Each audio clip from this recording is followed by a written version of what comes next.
Donc, ça signifie quelque chose de puissant, quelque chose de particulier qui s'était déroulé les jours de la Pentecôte. Alors, bien-aimés dans le Seigneur, je sens déjà que l'onction du Saint-Esprit est à l'œuvre ce matin. Je sens que la gloire de Dieu va se déployer d'une manière spéciale. Attends-toi à quelque chose. Attends-toi à une visitation de la part de Dieu. Attends-toi à une touche de la part de Dieu. Attends-toi à quelque chose de nouveau. Parce que ce n'est pas par hasard que le Seigneur a voulu que tu puisses être en vie un jour comme celui-ci. Oh Père éternel, merci, merci, merci Jésus. Alléluia. Bien-aimé, aujourd'hui, je vais être bref. Je vais juste condenser ce que Dieu m'a donné afin que nous ayons un temps de prier. Alléluia. Pour que nos vies soient impactées par la puissance du Saint-Esprit. Bien-aimé, le thème de mon message ce matin s'intitule « L'impact du bruit de la Pentecôte ». Amen. L'impact du bruit de la Pentecôte. C'est le message que Dieu m'a donné aujourd'hui, l'impact du bruit de la Pentecôte. Pour commencer, nous allons aller directement dans le livre des Actes des Apôtres, le premier chapitre, et nous allons commencer par le 12e verset. La Bible déclare ceci, bien-aimé. Alors, ils retournèrent à Jérusalem, de la montagne appelée des Oliviers, qui est près de Jérusalem à la distance d'un chemin de sabbat. Verset 13. Quand ils furent arrivés, ils montèrent dans la chambre haute où ils s'étaient nés d'ordinaire. C'était Pierre, Jean, Jacques, André, Philippe, Thomas, Barthélemy, Matthieu, Jacques, fils d'Alphée, Simon les Zélotes, et Jude, fils de Jacques. Tous d'un commun accord persévéraient dans la prière avec le femme et Marie, mère de Jésus, et avec le frère de Jésus. Nous allons directement aller au chapitre 2, le premier verset. La Bible déclare ceci. Nous commençons par le premier verset. Le jour de la Pentecôte, ils étaient tous ensemble dans le même lieu. Tout à coup, il vint du ciel un bruit, comme celui d'un vent impétueux, et il remplit toute la maison où ils étaient assis. Donc, un bruit, comme celui d'un vent impétueux, il remplit la maison où ils étaient assis. Et le verset 3, des langues semblables à des langues de feu leur apparurent, séparées les unes des autres, et se posèrent sur chacun d'eux. Et ils furent tous remplis du Saint-Esprit et se mirent à parler en d'autres langues, selon que l'Esprit leur donnait de s'exprimer. Verset 5. Or, il y avait à Jérusalem des Juifs, nos hommes pieux de toutes les nations qui sont sous le ciel. Maintenant, le verset 6, on parle encore de notre bruit. Au bruit qui eut lieu, la multitude accourut et il fut confondu parce que chacun les entendait parler dans sa propre langue. Ils étaient tous dans l'étonnement et la surprise et ils se disaient les uns aux autres, voici ces gens qui parlent, ne sont-ils pas tous galiléens? Le verset 8. Et comment les entendons-nous dans notre langue maternelle, dans notre propre langue à chacun, dans notre langue maternelle? Alléluia. Bien-aimés dans le Seigneur, nous allons d'abord nous arrêter par là, dans notre lecture. Le passage que nous venons de lire, d'abord dans le livre dans Actes chapitre 1, verset 12, on nous parle de Jésus qui était avec les disciples, juste après, quand il était sur le point d'aller vers le Père, quand il était sur le point de se séparer des gens qu'il avait aimés, des gens avec qui il avait marché pendant 3 ans et demi. Lorsqu'il était sur le point de se séparer, la Bible déclare qu'ils étaient sur la montagne des Oliviers. Ils étaient sur la montagne des Oliviers et il leur avait dit de ne pas s'éloigner de Jérusalem, de rester dans la ville. Bien-aimés dans le Seigneur, ces gens avaient déjà la promesse. Il y avait une promesse qui était déjà faite sur la vie de ces gens ici. Lorsqu'ils marchaient avec le Seigneur, quand le Seigneur s'approchait de la fin de son ministère sur la terre, il a commencé à leur parler de certaines choses, notamment du Saint-Esprit. Si vous regardez bien, le Seigneur n'a pas parlé du Saint-Esprit au début de son ministère. Mais lorsqu'il était sur le point de se séparer, lorsqu'il était sur le point d'aller vers le Père, il a abordé un sujet important. Il a dit dans le livre de Jean, quand vous lisez dans Jean chapitre 16, le verset 7, la Bible déclare que Jésus leur dit qu'il vous est avantageux que je m'en aille. Donc, il vous est avantageux. Donc, moi restant au milieu de vous, ce n'est plus un grand avantage. Alors, il y a un avantage qui viendra. Quand je vais aller, il y a quelqu'un maintenant que je vais vous envoyer. Donc, il vous est avantageux que je m'en aille. Quand je m'en serai allé, je vais vous enverrer les consolateurs. Si je ne pars pas, le Saint-Esprit ne viendra pas. Donc, il vous est avantageux que je m'en aille. Bien-aimé, d'abord, juste une parenthèse pour dire qu'avoir le Saint-Esprit, c'est déjà un avantage. Avoir le Saint-Esprit, c'est un avantage.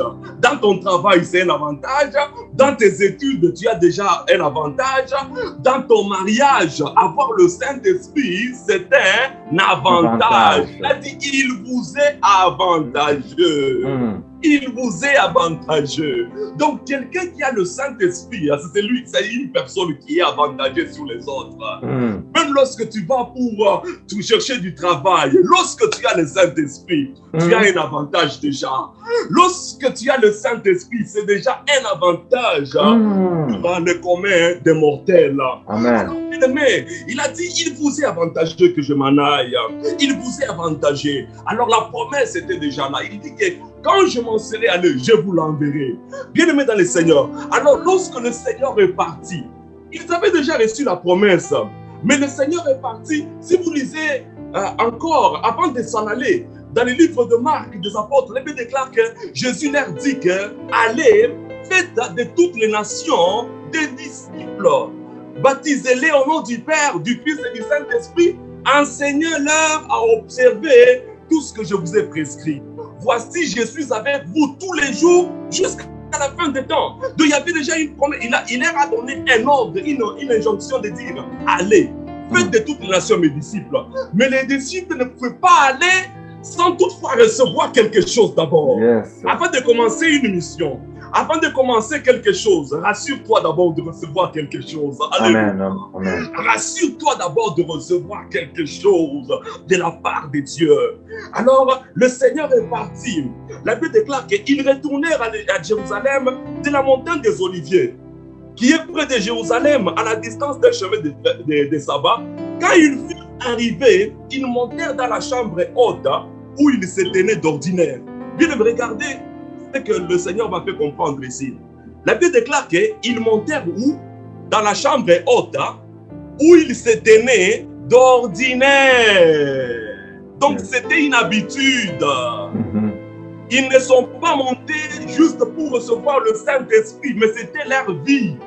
Ils avaient l'habitude de monter dans la chambre haute. Donc, d'une manière ordinaire, d'une manière habituelle, ils montaient dans la chambre haute. C'est pourquoi on avait dit que comme ils faisaient d'ordinaire, comme ils se tenaient d'ordinaire.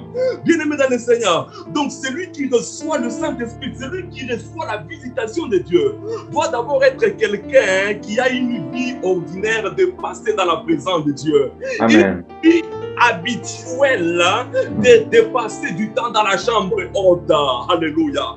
Bien-aimé dans le Seigneur, même un miracle instantané, c'est un processus que Dieu a raccourci pour toi. Dieu, c'est un Dieu de processus. Amen. Dieu aime le processus. C'est pourquoi Jésus, avant de naître, il a passé aussi 9 mois dans le sein de Marie. Tu n'as pas raccourci le temps que Jésus devait passer dans le ventre. Alléluia. Il a suivi un processus. Donc, un miracle instantané, c'est un processus raccourci. C'est un processus que Dieu a raccourci pour toi. Donc, Dieu, c'est un Dieu de processus. Alors, ils avaient une habitude d'aller dans la chambre haute. Alors, il faut que ça soit aussi notre habitude d'aller dans la chambre haute. Et la Bible déclare que maintenant, le jour de la Pentecôte, bien aimé, le jour de la Pentecôte les a trouvés dans la chambre haute. Le jour de la Pentecôte les a trouvés au bon endroit. Bien aimé dans le Seigneur, sois toujours quelqu'un qui se trouve toujours au bon endroit et au bon endroit. Alléluia. Il y a des gens qui sont morts parce qu'ils se sont retrouvés au mauvais endroit, au mauvais moment. Mais lorsque tu marches avec le Seigneur, tu seras toujours au bon endroit, au bon moment. Lorsque cet accident-là est sur le point de se passer, tu ne te retrouveras jamais pendant cette minute à cet endroit-là, parce que le Seigneur fera en sorte que tu sois toujours au bon endroit, au bon moment. Donc, l'accomplissement de la promesse les a retrouvés au bon endroit et au bon moment. Ils étaient au bon moment, dans la chambre haute, en train de prier, en train de dire, Seigneur, accomplis ta promesse. Alléluia. Seigneur, accomplis ta promesse. Seigneur, accomplis la promesse. Maintenant, le jour de la Pentecôte, il les a trouvés déjà en feu. Il les a trouvés déjà en feu. Il les a trouvés en feu. Bien-aimés dans le Seigneur, le premier point que je vais développer avec vous ce matin est que le bruit de la Pentecôte, c'est toujours un bruit provoqué. Alléluia. C'est toujours un bruit provoqué. Si tu ne provoques rien, tu n'auras rien dans ce monde. Si tu ne provoques rien dans ce monde, tu n'auras aussi rien. Alors, sois un provocateur, mais dans le sens positif. Sois quelqu'un qui provoque les choses. N'attends pas de subir les choses, mais sois quelqu'un qui provoque les choses. Jésus-Christ ne subissait pas les événements, mais Jésus-Christ contrôlait et provoquait les choses. Alléluia. C'est pourquoi un jour, les disciples sont venus pour lui dire que Hérode est en train de te chercher pour te faire mourir. Jésus a dit que allez dire à ces renards, les renards là dont il parlait, c'était un roi. C'était un roi qui avait toute l'armée à sa disposition. Mais comme Jésus maîtrisait les temps et les circonstances, il ne subissait pas les événements, mais il contrôlait les choses. Il a dit, allez, dites à ces renards que je suis encore là, je purifie les lépreux, je ressuscite les morts, je guéris les malades. Alléluia. Amen. Non, allez lui dire, n'ayez pas peur, dis-lui que je suis là. Dis-lui que je suis là. Bien-aimé, celui qui est rempli du Saint-Esprit n'a pas peur des événements. Celui qui est rempli du Saint-Esprit n'a pas peur. Il n'est pas là toujours en train de cacher les choses. Parfois, il faut cacher les choses, mais parfois aussi, il faut parler afin que lorsque ces choses-là vont se réaliser, que les gens puissent glorifier Dieu. Alléluia. Parce que si Dieu t'a dit que dans 5 ans, tu seras milliardaire, si tu ne le dis pas, dans 5 ans, tu deviens milliardaire. Les gens vont croire comme si c'était l'ordinaire. Mais si tu leur avais dit que Dieu m'a dit que dans 5 ans, je serai milliardaire et tu deviens réellement milliardaire, tout le monde va acclamer. Tout le monde va dire, il nous avait dit. Réellement, c'est un Dieu puissant. Alors, il était dans la chambre haute. Donc, le bruit de la Pentecôte, le miracle de la Pentecôte, c'est un bruit, c'est un miracle qu'on doit provoquer. Bien-aimé, qu'est-ce qui a provoqué ces bruits-là? La première des choses qui a provoqué ces bruits-là, c'était la soif de ceux-là qui étaient dans la chambre haute. Bien aimé, ils avaient une soif. Lorsque le Seigneur leur disait que vous allez recevoir la puissance d'en haut, demeurer à Jérusalem, cela avait créé une soif.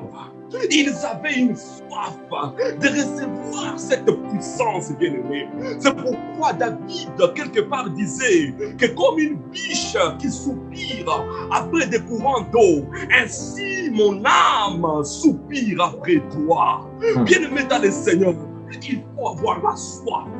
Les choses de Dieu, pour les avoir, pour le recevoir, on doit avoir la soif.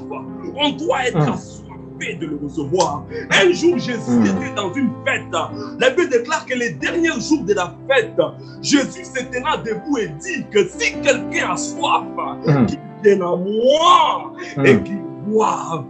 Si quelqu'un a quoi? A soif. Donc c'est la soif de Dieu, la soif de la puissance de Dieu, la soif de recevoir quelque chose de la part de Dieu. C'est l'élément moteur, c'est l'élément principal pour recevoir de la part de Dieu. Si tu n'as pas de soif, tu ne recevras rien. Dans la chambre haute où ils sont allés, il y avait quelque chose qui les conduisait là-bas. Il y avait un stimulus, il y avait une force à l'intérieur qui les conduisait. C'était quoi? C'était la soif. La soif. Mais regardez, bien aimé dans le Seigneur, à part la soif, quelle est la deuxième chose qui avait déclenché la visitation de Dieu? C'était la prière. Ils ne sont pas partis là-bas pour se reposer. Ils ne sont pas partis dans la chambre haute pour se raconter, pour calomnier les gens, bien pour raconter les vies des autres. Mais ils sont partis là-bas avec un objectif, la prière. La prière. Ils étaient là. Ils étaient là. Bien-aimés dans le Seigneur, depuis le retour de Jésus-Christ jusqu'à ce jour-là, il s'est passé 50 jours. Donc pendant 50 jours, ils étaient assidus, ils étaient persévérants dans la prière, cherchant la face de Dieu, cherchant la puissance de Dieu. Bien-aimés dans le Seigneur, le bruit provoqué, le bruit occasionné, le bruit qui vient parce que quelqu'un a poussé, le bruit, le miracle qui vient parce que quelqu'un a frappé à la porte. Bien-aimé, il faut apprendre à frapper à la porte. Les choses ont trop duré. Oh, sois quelqu'un qui provoque Dieu. Sois quelqu'un qui provoque Dieu. Sois un provocateur de Dieu. Tu peux le provoquer dans la prière, en passant du temps dans la prière. Tu peux le provoquer par des offrandes. Tu mets Dieu à l'épreuve avec une offrande faramineuse pour pousser Dieu à se manifester. Alléluia. Bien-aimé dans le Seigneur. Donc c'était un bruit provoqué. C'était un bruit provoqué. C'était un bruit provoqué. Bien-aimé dans le Seigneur. Alléluia. Le Seigneur est bon. Quand je pense à ce qu'il a accompli, quand je pense à ce qu'il a réalisé, cela me pousse encore à passer du temps dans la prière, à passer du temps dans la chambre haute. Alléluia. Voir la matérialité de la promesse de Dieu. Bien aimé, chacun de nous a une promesse de Dieu. Chacun de nous a des promesses. Tu as des promesses d'une manière personnelle. Nous avons aussi des promesses d'une manière collective. Mais pour que ces promesses arrivent à se matérialiser, nous avons besoin de la soif. Nous avons aussi besoin de la prière. De la prière. Nous voulons que cette communauté, que les chrétiens d'aujourd'hui, nous soyons des gens de soif, les gens qui ont la soif de Dieu, les gens qui ont la soif de Dieu. Alléluia. D'être sur Facebook, pas seulement la soif de chercher les choses de ce monde, mais la soif aussi de passer du temps dans la prière. Alléluia. La soif de passer du temps dans la prière. Le Seigneur a dit, il faut que je m'en aille.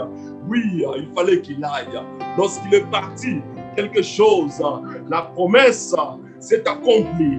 Le deuxième point, je parlais dans le premier point, c'est le bruit de la Pentecôte, c'est un bruit provoqué, c'est un miracle provoqué, c'est une visitation provoquée. Deuxièmement, et que le bruit de la Pentecôte, c'est un bruit qui est brusque et inattendu. Bien-aimés dans le Seigneur, peut-être vous allez me demander qu'ils étaient dans la chambre haute, mais ils étaient dans la chambre haute, mais ils ne savaient pas à quel moment le Saint-Esprit allait descendre. Ils ne savaient pas. Donc c'était quelque chose qui était inattendu ce jour. Alléluia. C'était quelque chose qui est inattendu, qui était inattendu ce jour-là.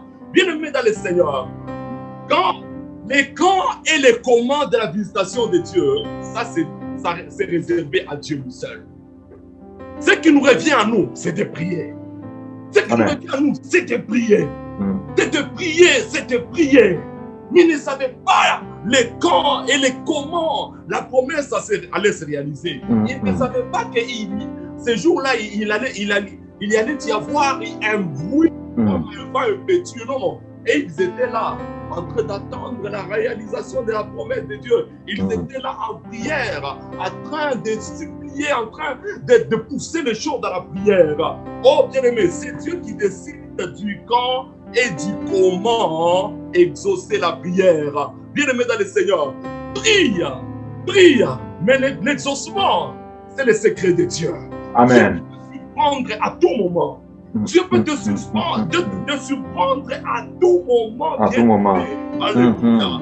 Tu peux prier pendant des jours, mais il y a un jour il y a un jour de l'exaucement. Ils ont prié, c'est certain. Mais quant à la matérialisation, quant à l'exaucement de cette prière-là, c'était réservé à Dieu. Alors c'est pourquoi Dieu veut que nous soyons toujours prêts. Dieu veut que nous soyons toujours prêts à recevoir la visitation, à recevoir quelque chose de sa part. Dieu veut que nous soyons toujours prêts. Dieu, la réponse à nos prières, c'est réservé à Dieu seul. Mais quand tu pousses la prière, tu es en train d'attirer cette réponse-là. Tu es en train d'attirer cette visitation-là de la part de Dieu. Alors, bien-aimés dans le Seigneur, nous devons être des gens qui passons du temps, dans la prière, comme le jour de la Pentecôte, comme le jour de la Pentecôte. Nous devons passer du temps. Nous devons être des gens qui intercédons, des gens qui passons du temps dans la présence de Dieu afin de voir la matérialisation de la puissance de Dieu. Bien aimé, regardez au chapitre 2, le verset 6. La Bible déclare qu'au bruit qui eut lieu, la multitude a couru. Alléluia.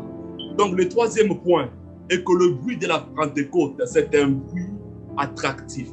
C'est un bruit qui attire. C'est un bruit qui attire vers soi des choses, qui attire. Bien aimé, ce bruit-là qui s'est fait dans la chambre haute, la Bible déclare que la multitude a accouru. La multitude, donc les gens qui étaient au dehors, toute la communauté a entendu ce bruit-là. On dirait, moi je pense que Dieu avait même amplifié ce bruit-là. Alléluia. Amen. Parce que dans la chambre haute, ils étaient à combien? Ils étaient à 120. Mais à 120, et puis dans une chambre haute, ils ont crié à telle enseigne que toute la communauté a accouru. Donc Dieu a amplifié. Dieu a amplifié le bruit. Dieu a amplifié le volume de ce bruit-là. Alors que Dieu amplifie le volume de tes prières. Amen. Dieu amplifie la force de tes prières. Yes, que Dieu puisse amplifier ta domination sur l'ennemi. Que Dieu puisse amplifier ta domination sur la puissance des ténèbres. Yes. Que Dieu puisse amplifier ta domination sur les esprits méchants dans les lieux célestes. La Bible déclare que nous ne combattons pas contre la chair et le sang, mais contre les principautés, contre les dominations, contre les esprits méchants dans les lieux célestes. Alors que Dieu amplifie le bruit de tes pas. Yes. Dieu amplifie le bruit de tes pas. Yes. Que Dieu amplifie le bruit de tes prières. Que Dieu amplifie l'efficacité de tes prières. Que Dieu amplifie la force intérieure de tes prières. Alléluia. Alléluia. Dieu a couru le jour de la Pentecôte, un jour comme celui-ci. Alléluia.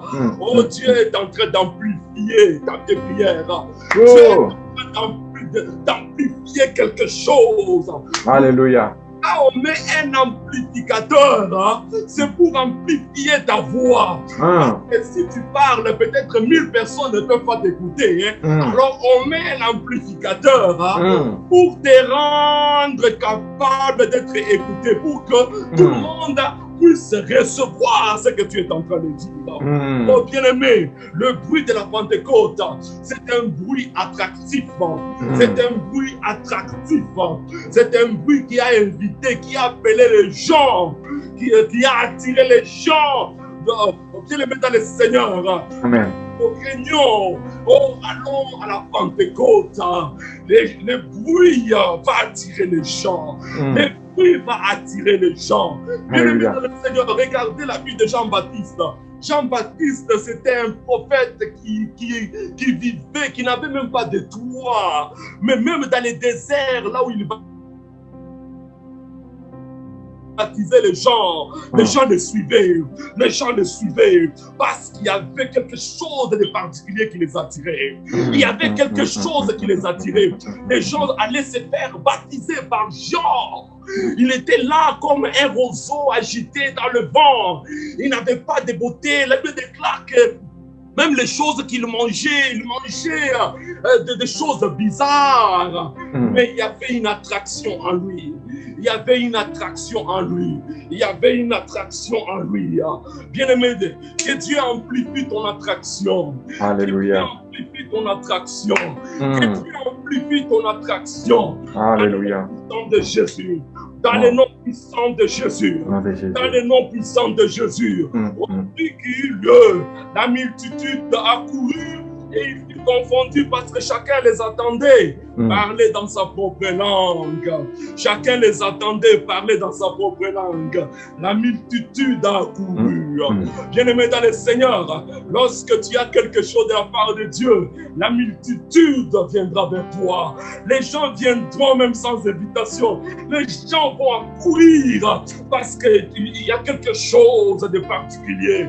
La Bible déclare que le jour où Jésus était dans le temple, on lui a remis les livres du prophète Ésaïe.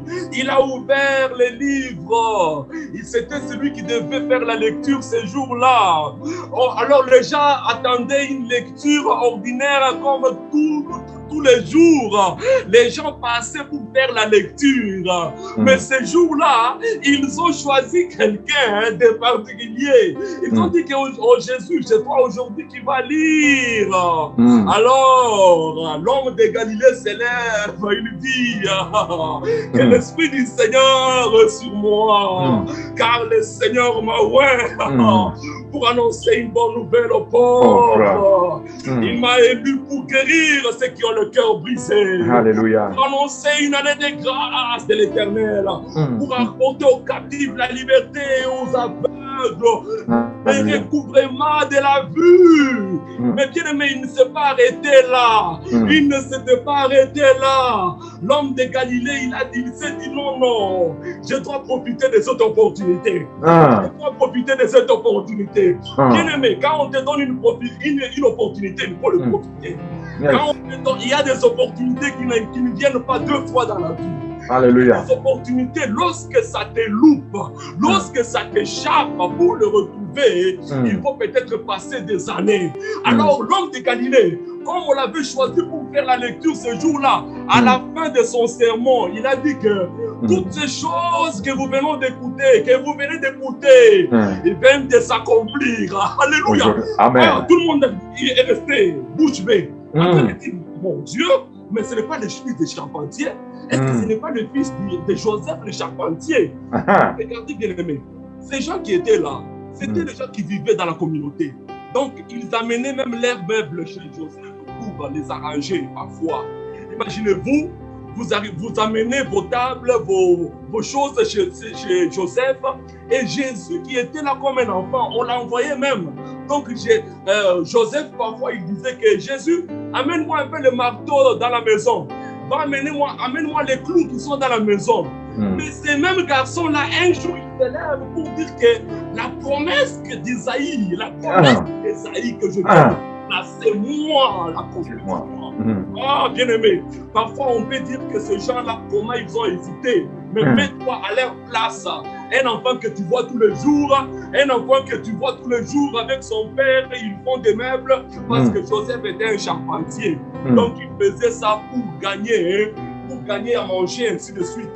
Bien-aimé dans le Seigneur, il a profité de l'opportunité. Il a dit que aujourd'hui même, il vient de s'accomplir. Ça vient de s'accomplir. La promesse là, le Messie là qu'on est en train d'annoncer. Parce que ce livre-là d'Ésaïe, ça annonce le Messie, ça annonce les temps messianiques. Alléluia. Les Juifs savaient cette histoire. Les Juifs savaient cette histoire. C'est dans le livre d'Ésaïe, chapitre 61. Commencez par le premier verset. Ils connaissaient cette histoire.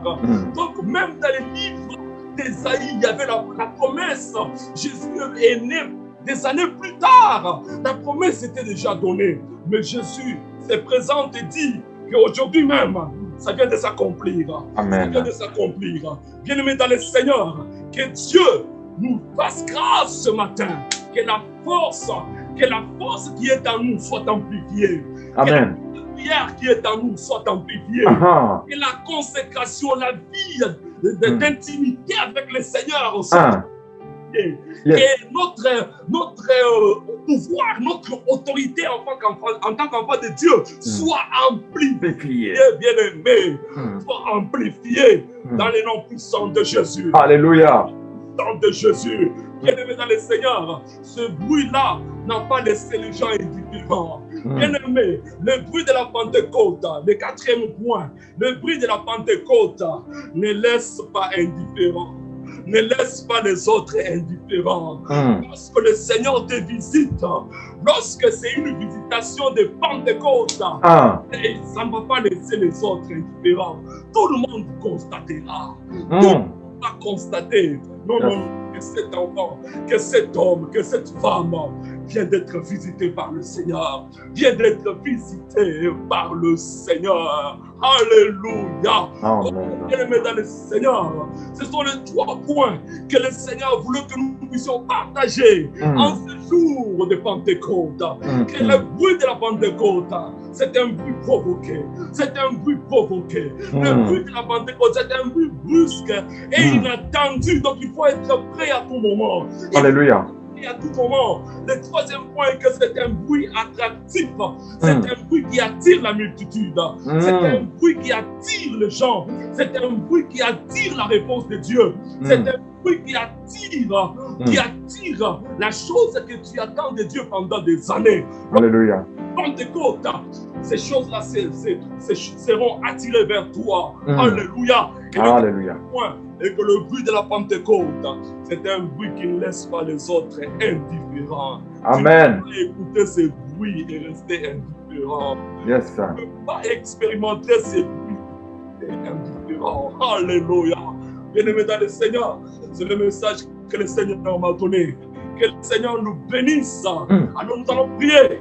En rapport avec ce message, la manière dont tu as compris, s'il y a un point qui t'a attiré, alors nous allons prier. Nous allons prier. Alléluia. Commence à prier. Commence à prier. Gloire à notre Dieu. Oh, le Dieu des promesses. Le Dieu qui promet et qui réalise sa promesse. Seigneur, notre Dieu, nous voulons expérimenter en ces jours le bruit de la Pentecôte, le bruit, Seigneur, alléluia, qui attire des multitudes. Parce que ces jours-là, à leur cri, les multitudes ont entendu, ils ont accouru vers la chambre haute, vers Jérusalem. Ô Seigneur, ils les entendaient tous.